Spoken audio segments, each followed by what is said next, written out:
I am Don Tess, better known as the Don of Beer. And I'm Em Sauter, better known as Pints and Panels. Welcome to episode 55 of the All About Beer podcast. Every 2 weeks, we talk with leading experts and take a deep dive into one topic in beer. This week on the show, we're going to talk about hop water. But first, please visit allaboutbeer.com and follow us on social media at allaboutbeer. And if you're feeling generous, please visit patreon.com/allaboutbeer to support this show and others. So, Em, I think you know that I personally don't really like hop water, but I know that you like hop water. So please tell me why I'm wrong. Well, I think, and I love hot water, I think it's a really nice respite from beers, but while also supporting breweries you really like. So let's say, you're trying to hydrate or taking a break or whatnot, you can still promote and drink local offerings or, breweries you really like beers. But they're not beers, they're hop waters. I see. And I'm a big seltzer person too. I love seltzer. So My Don, respite from beer is whiskey, and then I'll I'm buy a just t-shirt. you need to the hop water's great. I think Well, we have two great guests who are gonna talk exactly. about how great it is. So I'm excited And to I'm listen. gonna love it. I'm gonna love it I hope after. Yeah. Please, everybody, if you would like to help support the All About Beer podcast, please reach out to us at podcast@allaboutbeer.com.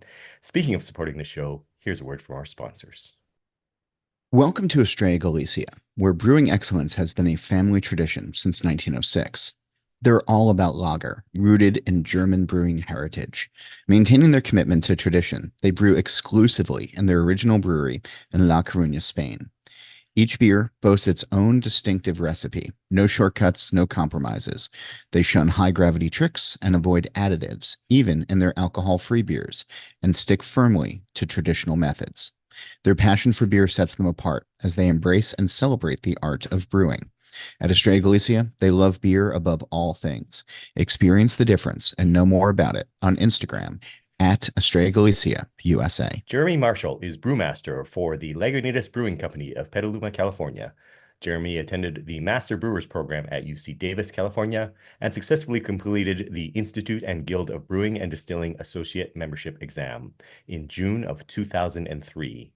Jeremy immediately began working in the brewing industry and for over 14 years has worked in packaging, cellar, filtration, and brewing. He is currently in charge of innovation and R&D for beer and the Beyond Beer categories. Jeremy has been a member of the IGB, Brewers Association, and Masters Brewers Association of the Americas since 2003, and has been a guest speaker at various panels and workshops. Jeremy is considered an expert in dry hopping and also works very closely in connection with hop breeders and processors in the development of new hop varieties, extracts, sustainability, and hop processing technology. Welcome to the show, Jeremy. Hey, Don, how's it going? Excellent, excellent. Thank you for your time. So presumably making hop water is harder than just putting hops in water. So give us a breakdown of how you make it. Basics, I guess. Sure thing. A lot of brewers like to come, down to like this concept of what's the most naked. And in the past, that was always like a really, really, really, bland kind of lager beer. Think the kind of beer that's ruled the earth for most of time and sadly still does. But that's something that doesn't hide any flaws and really lets everything shine. Well, if you roll that back to, taking away the fermentation, taking away the malt and have it be, just a water, I would argue it's even more naked. And so, hop waters are just that. It's some sort of water infused with hops. I would not say that the Americans or the craft invented it, even though they like to think they invented everything. I'm going to probably put it out there that the Germans would have done something like this way back. I've seen up at hop farms little curios sitting on shelves of ancient hop sodas, hop waters, hop everything coming from Germany. None of those brands exist today, but I'm guessing that they were the first to do something like that. And there's kind of several different schools of thought. One is you brew a beer, but you just kind of forget the malt, right? So that means you're still putting water in the kettle and you're still adding maybe some minerals or some pH adjustment, and you're going to boil the hops And I like to differentiate between the very German practice of boiling hops and getting bitterness units. And that makes that perceived bitterness, which is also a component of some hop waters, but not all. And then alternatively, on the other side of things, you have the more English practice of dry hopping, which is adding finished hops, in that case, to beer, and letting a low temperature extraction, which is more about the essence oils or the terpenes. So kind of, let's separate it into two buckets. One is boiling, which means bitterness. The other one is not boiling, which means oils and aromas. And then in a very good, say, IPA style beer, you've got both of those at play.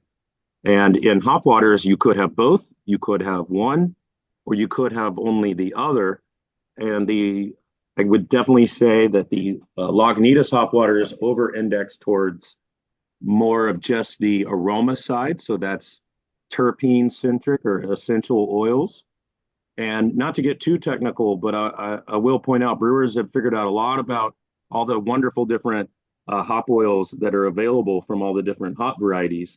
And it's all the same hop varieties that are popular with craft beer and IPA, your Citras and Nelsons, Mosaics, we could name hops, for the whole rest of the show, and everybody knows what they like, but they each have a different oil profile. But one thing they all have in common is they either have things that are soluble in water, which will over-index towards a certain fraction, like geraniol is an example, which gets its name derives from geraniums because people think it has that kind of more floral. Another one is linalool, which is often also described as kind of rose petal-like or floral. And so these are the water-soluble compounds, and that tends to be what you would over-index on, not just in a water extraction, but also in, say, a very, very low alcohol. Think a session IPA. You're going to get more of those water-soluble compounds. And then if we contrast that with, say, let's go a double IPA. We're now at a 8+% alcohol. Now you're going to extract those, myrcene, beta-pinene. You're going to start getting those really resinous characteristics that you might associate with more of a strong IPA beer style. I see. So as you can see, there's a lot of considerations. Yes. You don't just add hops to water and pray. Well, you do. Thus, I like that people just call them hop waters because, the general public can figure that out, right? It's very descriptive. I know what that is. Hey. Yeah. Which is rare in beer because a lot of things don't describe what they are.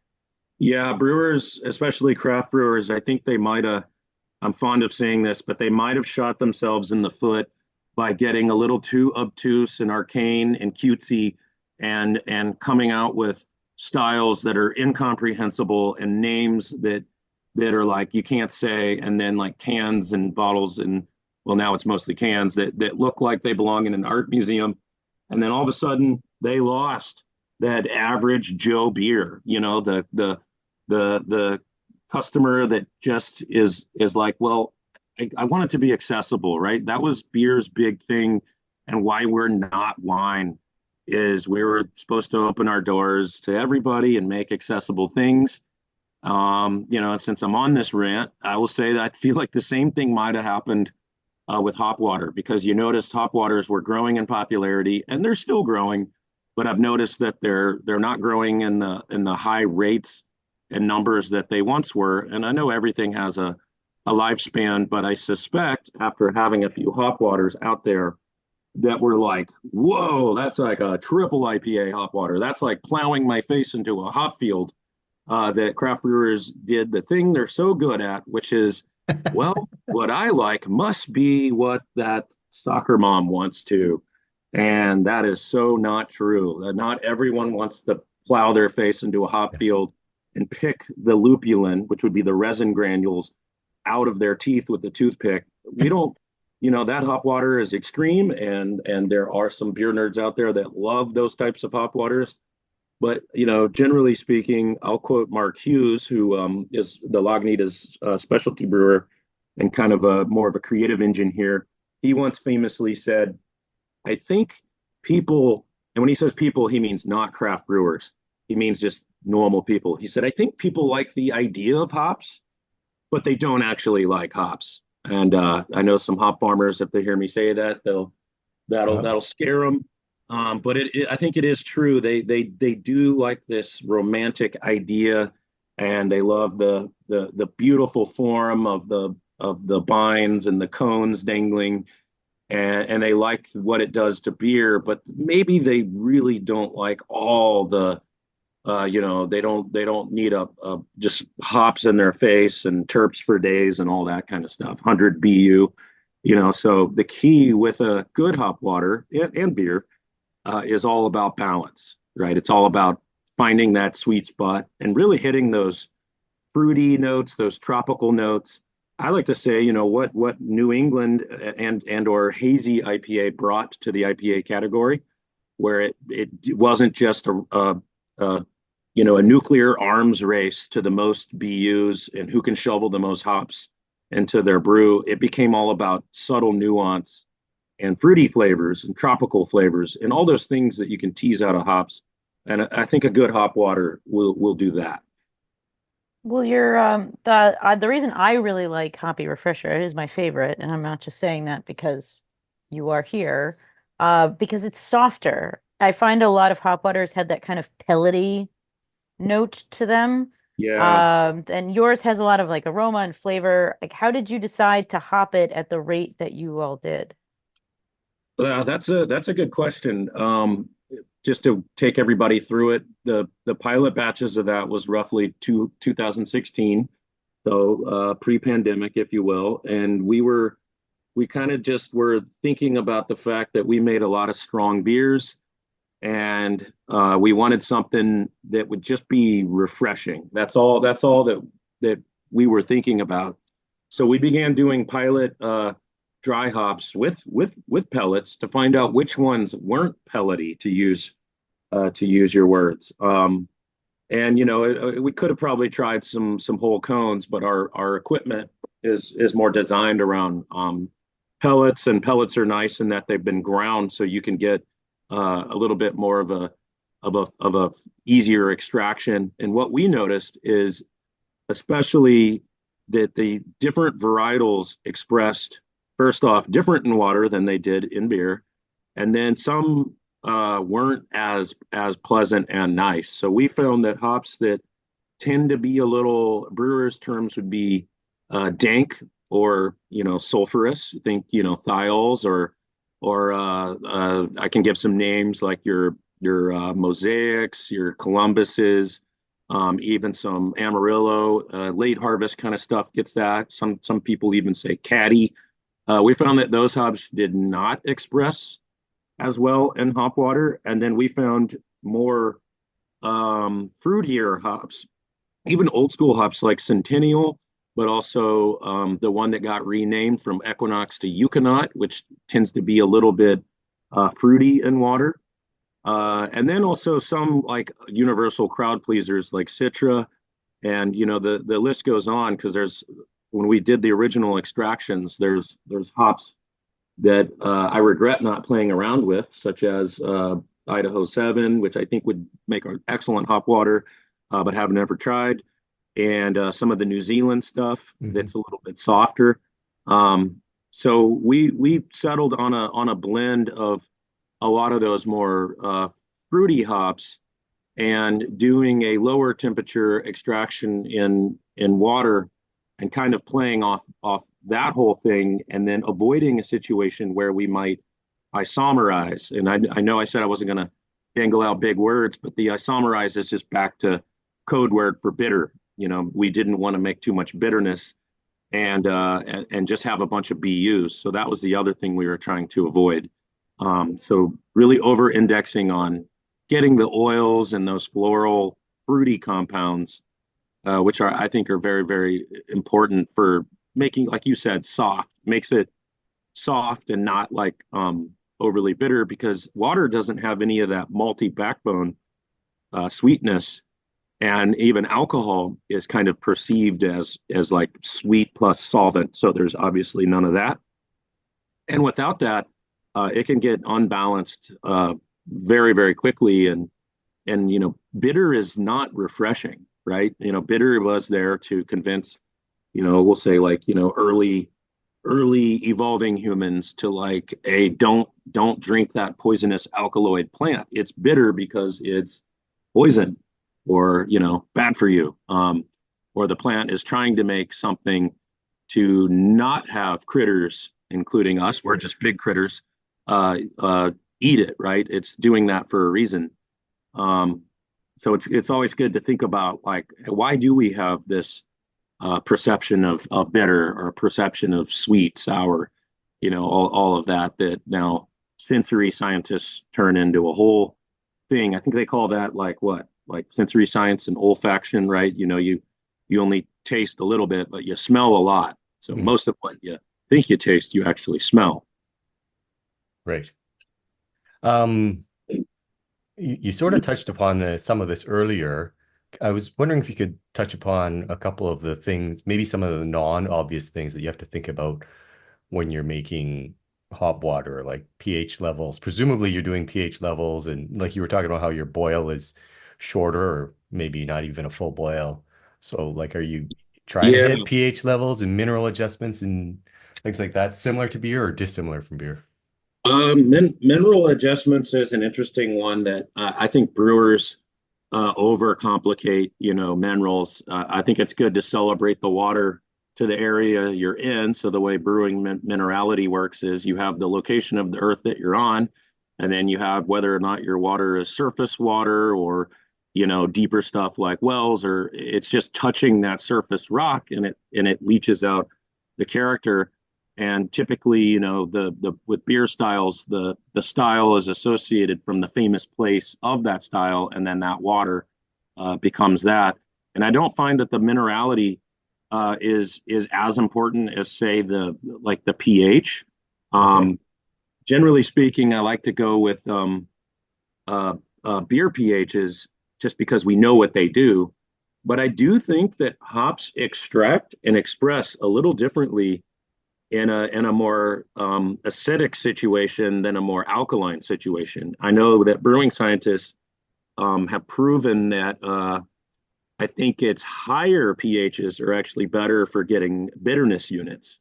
I believe I've remembering that right. And but I don't really know that they've touched on how it works for the oil fraction. But I do feel, just anecdotally, if I have let's just say I got a pH 4 treated water, and then I've got a pH 6 treated water, and I hit them with the same hops and let them extract in the same temperatures and environments, I believe that I'll get two kind of different tasting hop waters. So if anyone's a home brewer, that's a great experiment. That's a lot easier for a home brewer to do than a big commercial brewer, because my batches are like massive. So I'll do like little benchtop things and explore those things. But the most important crux is like food safety, and the fact that hops are grown outside, so they might have some flora or microfauna, if you will, microflora.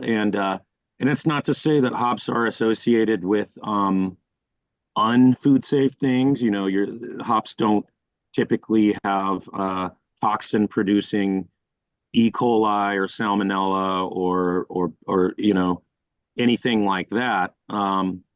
But they actually do have living things on them that any brewer that has a solid lab may have noticed. And I think that's a reason why you're finding a lot of hop waters that are out there on the market.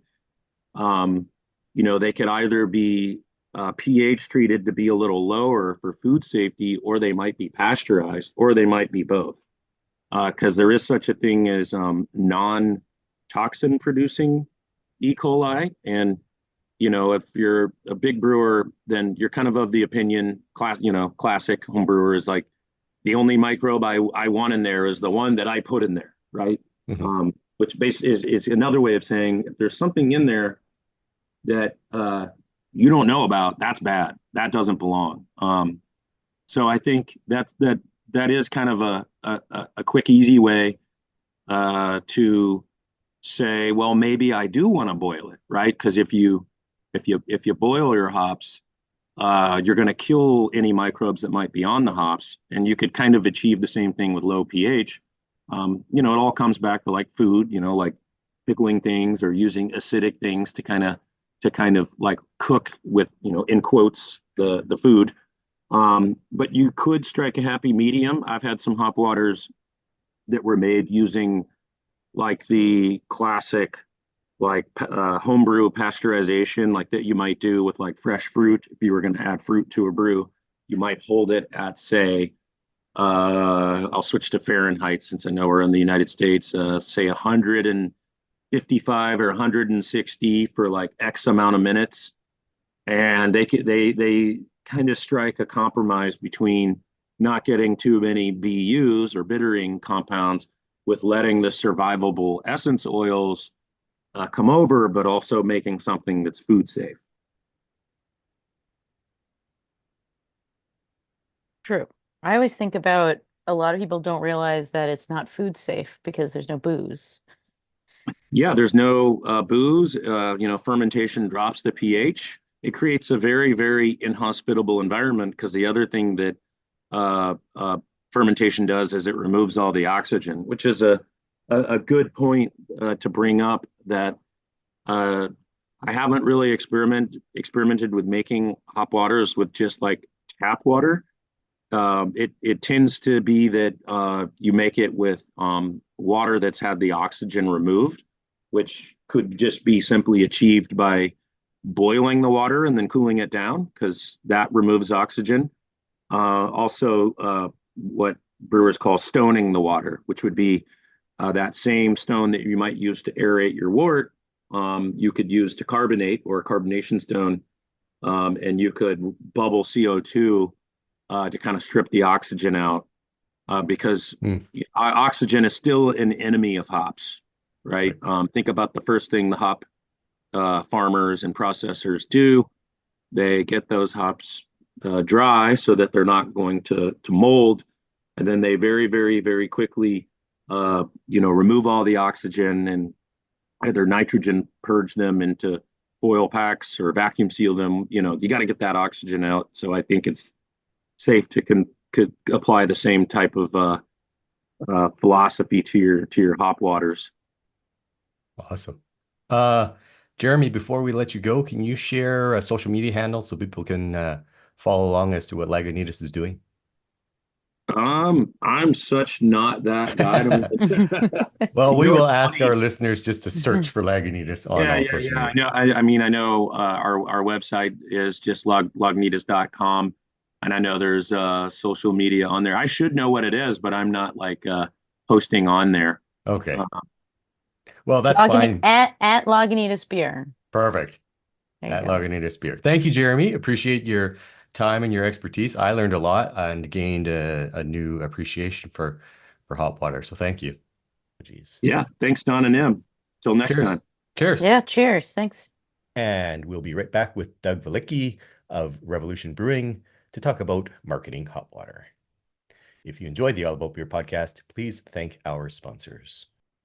For all the beer lovers out there, Estrella Galicia offers an immersive experience dedicated to the world of beer in its museum, Mega, Mundo Estrella Galicia, right in the heart of its brewery in La Coruña, Spain. So what makes Mega stand out? It's the only beer museum in Europe located within a functioning brewery and offers visitors a personalized experience. As you explore, you can interact with different elements and access information that matches your own interests. Whether you're a history buff, a brewing geek, or just curious about the process, Mega tailors the experience to you. One of the coolest aspects of Mega is its origin story. The museum was conceived to encapsulate the old brew house, which was operational from 1972 to 2012. So while you're walking through Mega, you're not just in a museum, you're stepping into a piece of brewing history. Learn more about it on Instagram at Mundo Estrella Galicia. Doug Valecki is a data-driven CPA with a passion for photography and social media. Professionally, he worked in public and forensic accounting before spending 8 years building the internal audit department at Ray's Holdings. parent of the largest beer distributor network in the country. His passion for the beer industry led to the creation of his Instagram and TikTok accounts at Beer Aficionado and Beer Crunchers. In 2016, Doug was recruited to join Chicago's Revolution Brewing, the largest independently owned craft brewery in Illinois and 39th largest in the country, as CFO. Over the years, Doug used his passion for the marketing side of the business to fill gaps at the company for interim periods, eventually leading to his role today as the company's Chief Strategy Officer overseeing finance, marketing, and the company's strategic direction. Welcome to the show, Doug. Thanks, Don. Appreciate you having me. Oh, we are very happy to have you here.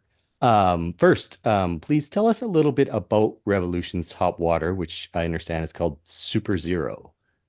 Yeah, we released it a little less than a year ago. So it came out in September 2023. It had been something we were playing around with for about a year before that, maybe a year and a half. And, we kept a close eye on the non-alcoholic beer trends and I should say growing interest in non-alcoholic beer. And as far back as maybe 2018 had considered like, is this something we should get into? And the more we thought about it, the more we realized what a capital investment that would be to be able to make it the right way and to make it the way that we believed would, get the best reception from our fans.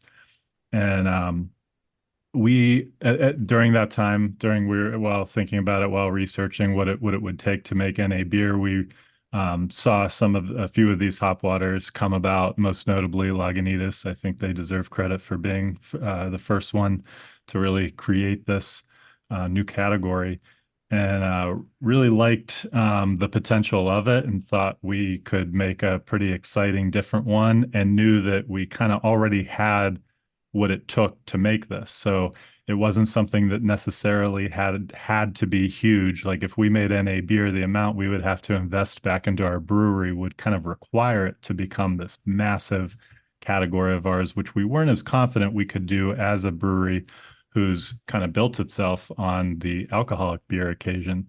Mm-hmm. But if we could have somewhat lower stakes, which we've been able to do with hop water by not needing to spend, millions of dollars on fancy new equipment, that allowed us to dip our toe in the water, quicker and easier and get one to market that we were proud of. So that is Super Zero. The name comes from the fact that all of our IPAs have the word hero in them. That's something we've had going for probably about 12 years now, where every offshoot of our original IPA, Anti-Hero, is something hero. And that just helps like clearly communicate new IPAs to our fans that this is an IPA versus that it is not. So we kind of created our own hero universe. And then when we had the fun kind of challenge of when this came about is like everybody originally everybody except myself was like, we should call this hop water Zero Hero. And to which I said, I get it, except hero to us, we have this written down in many documents that hero means IPA. Hero means beer. This is neither of those things. This has no alcohol. This is not a beer. So, but how do we make sure that this communicates something to our fans of our IPAs, who we thought was our like original, the audience that would be the quickest to potentially adopt a hop water. So we wanted that connection. And you can't use the term superhero in a beer because of Marvel and DC Comics and all that. Oh, okay. So Super Zero was a fun way to kind of bridge all these gaps of like the connection to hero. It rhymes with hero. It's zero for all the zeros that go into the recipe and kind of selling points of it.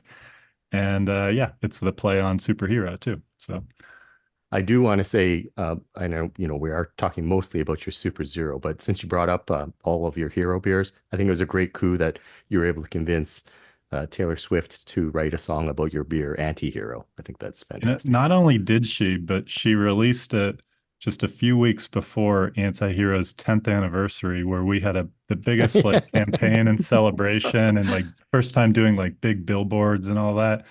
all of that was like weeks away from going up when that song was released, and we had to tip our cap to her. And I assume she pays you enormous royalties for Oh, yes, using. Yeah. yes, definitely. So how have sales been? I mean, this is in where is this sold? Is this at like can I go to the Osco and buy it, or is it in liquor stores, or is it Yeah. where? Yeah, Um, is it everywhere? certainly in our home market, it is pretty much everywhere. It's in the major kind of grocery chains. It's in Binny's, where a lot of beer in Illinois is sold. They're big supporters of it, and then lots of independent stores too. What's been funny to look at is, normally if I run a top accounts just in terms of volume for a beer of ours like Anti-Hero, it's obviously like all the top accounts are going to be these large chain stores that do a lot of volume. And then you get on down to the small independent stores that just have a smaller footprint for beer, smaller traffic. But with hop water, it's not like that at all. Like you might see, like it could go like a Jewel location, a Binny's Mhm. location, then like number three could be like a cool bottle shop in Minneapolis. Um, Really? and that happens because somebody who works there, tries it, loves it, and then is hand selling it without us even necessarily knowing it. And is like, oh, I love this one. A lot of our fans ask for hop water. I really like this Revolution one. Let's bring in 10 cases of that one. And then when people come and ask for one, that's the first thing they're recommending. And that's all it takes in this small of a category for, again, a small bottle shop in Minneapolis to outsell a gigantic store right in our backyard here in Chicago is just like one adopter that happens to be the beer buyer or the person interacting with beer customers the most. Hmm. You're sort of touching on it, but like, obviously when it comes to alcoholic product sales, there's the three-tier system. Mm. Obviously, that doesn't apply to hop water. Do you still, sell hop water through that three-tier distribution system alongside, direct to, supermarket and other sales channels? Or how do you're obviously a brewery first, so how do Right. you manage the hop water side of it, I guess? Yeah, we don't have to, but we chose to. We're especially for our state, for our region of the country, we're a pretty big brewery, and so we sell most of our beer through the three-tier system. So in creating a new product like this, we didn't think it would be good business to exclude our distributors who make all the magic happen of getting our beer to every store that sells alcohol in the state, like to say we have this new product in this new category, but you can't have it. We're going to distribute it ourselves. Like that's just not how we like to do things. We also don't want to kind of create a separate, a whole department that's running vans around the city, dropping off one or two cases of water per location. That's also inefficient, but we didn't really give much thought to it. It was to us, it was just a very clear, assuming our distributor partners were interested, and they were, that we were going to go that route, even though legally we don't have to, like we would with a new Revolution beer. Right. How does your sales, so you're saying that the sales, you have your sales team out there selling beer, but are they also selling the hop water? And if so, like how's how's that going? Is it challenging for, I mean, I don't think it sounds challenging. It sounds like this is a really good product for you guys. Yeah, no, I wouldn't say it's challenging. The nice thing is hop water, especially, is we refer to it often as a plus one. And in that sense, it's like it's not competing against our other beers. A lot of stores will only have space for like, let's say, four Revolution beers, and we might have like 10 or 12 at a time. So there's like a decision that has to be made there of prioritization, whether on what they're interested or what our biggest priorities are, of what we'd love to see in those occupy those four spots the most. But Super Zero is kind of filling a hole in a different section. And so it's not really in any way competing with our beers. So that's what I mean by that plus one. It's this other thing that's almost like a separate side conversation of every visit they make, whether it's to a bar or to a bottle shop or you know, day to day, we're not talking to big box stores. They only change their shelves, once every 6 months. But in terms of a store that can make decisions on the fly, it's always in addition to the conversation that's usually independent of all the beer conversation of whether they're open to a product like this, if they're carving out an NA section of their own. So in that sense, it's easy. It's certainly not all easy. I mean, this is a category that still the majority of people don't know what it is. Even if you take people that are, casual IPA fans, there's still tons of people out there who've never had a hop water, never noticed one, never seen one. That's getting a little bit better with every day that passes, but it's still a tough category, especially for the price that these need to be. They don't need to, in most cases, be as much as beer, but they're certainly a lot more than, say, a LaCroix. And so a skeptic is the number one complaint we'll get from a skeptic is like, well, why would I buy that when I could just buy LaCroix for, I don't know what they cost now, $5 a 12 pack. This is $9 a 6 pack. Why would I buy this? So there's that huge price gap with this being what I would call a small volume product, which when something is small volume, when there's a small audience for it, it needs to have a premium price. So it's on the brewery to kind of present the more premium occasions for this and not try to just be a LaCroix substitute because you're not going to win that battle. Hmm. It sounds like you kind of have to ride a fine line. You're tapping into love of beer, but into a non-alcoholic space. And you want to obviously trade on the reputation, the great reputation that Revolution has, but make sure everybody understands that this is a premium product like Revolution beer is, but separate and different. So like, I'm just wondering how far you take that. Do you have separate branding? It's, Super Zero.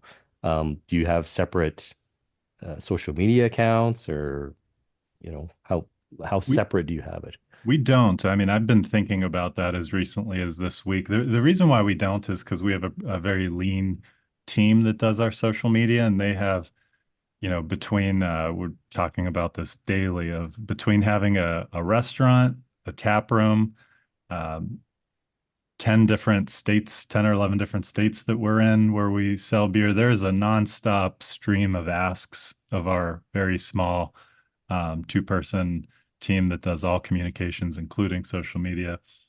And so adding more feeds um, and keeping them active and interesting and actually making good enough content that it's going to grow the feed, which if you're not growing it, what's the point? Um, that's just something I have been like a little scared to take on, but there's huge advantages to it. I mean, the fact that you can kind of go all in on the product Right. instead of having to dance around your bread and butter, which is beer. But I like that about hop water because it really does not need to compete with beer. It tends to appeal to our customers. I'm drinking one now and it's 120 during the day and I'm at work. I would never drink a non-alcoholic IPA right now. I might drink one of those at 7 at night. Hmm. But hop water just has like more times a day it can get in there. It's not the 0 calories, 0 carbs, 0 sugar, kind of zero, not to use a negative term, but like zero consequences to drinking one kind of opens it up to more occasions too. So we just kind of like right now are creating a window every once in a while on our social where we do a kind of stream of posts. It's actually been a little while. We were just planning out our next one of when to talk about it. The sales and interest and searches for hop water really picks up during the sober October and dry January lead ups. And then during those months, there's a huge spike in sales and just interest and curiosity around those 2 times a year. So we're kind of almost in hop water's off season a little bit. So you don't hear as much other than maybe an occasional new brand getting ready for those time periods. Hmm. I I can't get, believe yeah. everything's done by two people. That's awesome. Oh yeah. I guess you just were kind of answering my question, but I want to talk about it anyway. And this is our last question. I've seen a lot of breweries do hop water, and I know you are a big fan of them as well. Why do you think hop water is growing in popularity, like right now, or just do you see its future? It's like a bright future for it. I mean, it's something that I really love, and I know you love it too. So I wanted to ask the why because you're the marketing guy. Yeah, I think there's a pretty tight age range that is craft beers like most devout customer. Like a lot of people like discovered craft beer at a similar time. And I think a lot of those people are about 10 years older now at a slightly different point in their lives, have different priorities, still love everything about it, but are making different, um, pulling back in different ways. And I think having a product that connects into it, has some of that flavor, but can allow them to kind of feel engaged with what's going on and something new in the beer business, but not necessarily be more alcohol and in fact help them take more breaks, take more nights off. Having something that facilitates that, that's where you can kind of make up for that price difference between a LaCroix. A LaCroix might um, hydrate you and taste just fine. I've drinking plenty of LaCroix in my life. But there's something about like saying, hey, it's Monday through Wednesday. I want to try to, drink less beer or have no beers. Having something like this and paying a $1.50 a can, might not be a big deal if it's helping you accomplish that goal. And I think that's just like one of many examples. I could rattle off probably like 6 or 7 of these times where hop water has this unique function of kind of scratching a little bit of the hoppy itch, but like kind of making you feel like you're still part of this subculture that you love and you love being a part of and have something to talk about. Hey, have you tried that Revolution Hop Water Super Zero? I really like that one. Oh yeah, have you tried the Noon Whistle one? That one's really good. Just being still part of this kind of social connection points that people use through whether it's Untapped or Instagram, and gives you something to still be part of this hobby that most people are comfortable calling that, and craft beer that in a lot of ways. It's just this other way to do it, again, without those consequences. That's awesome. Yeah. Thank you, Doug. Yeah, no problem. Before we go, can you share where people can follow your social media and all that, particularly when the new Taylor Swift Super Zero song drops? We want to be able to follow that on social media. So can you Oh, share yeah. your social media handle, please? Absolutely. So I put the most effort into Instagram and TikTok. Both of those are at Beer Aficionado. And then I have a blog that I write on approximately once a week that's called Beer Crunchers, and that's hosted on Substack. So it's beercrunchers.substack.com. And it's kind of works like a newsletter / blog, so you can have the posts emailed to you. And that's where I do kind of industry deep dives. My most recent one was on hop water. So, Excellent. Perfect. yeah, Thank you, Doug. Thank you, no problem. Doug. Thank you, Beth. Cheers. Yeah, cheers. So Em, if you were gonna guess, do you think I like hop water now? Yes.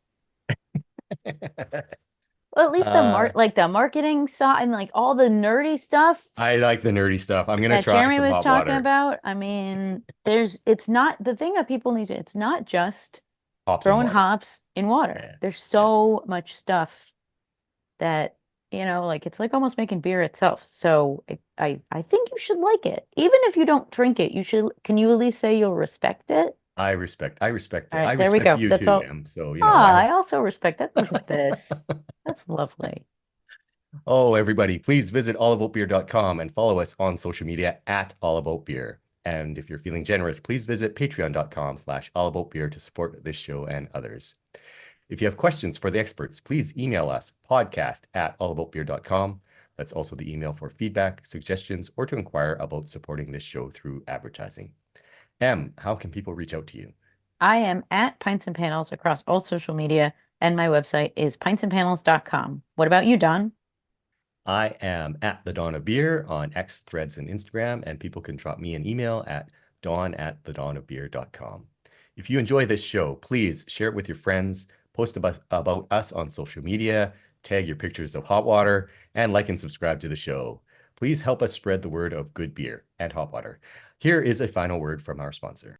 At Mega, the Estrella Galicia Museum, the tasting experience and the beer pairing are the highlight, offering an opportunity to explore a variety of beers from the Estrella Galicia portfolio.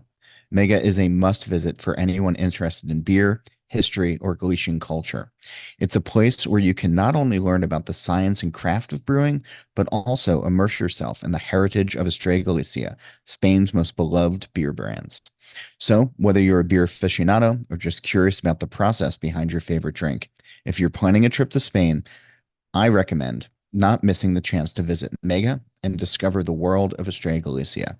It's a celebration of the art of brewing that's both informative and enjoyable. Learn more about it on Instagram at Mundo Estrella Galicia. This show is produced by All About Beer. Visit allaboutbeer.com for articles, notes on this show and others, and to connect via the newsletter and social media. Cheers. Cheers, everyone. Refreshing. Refreshing.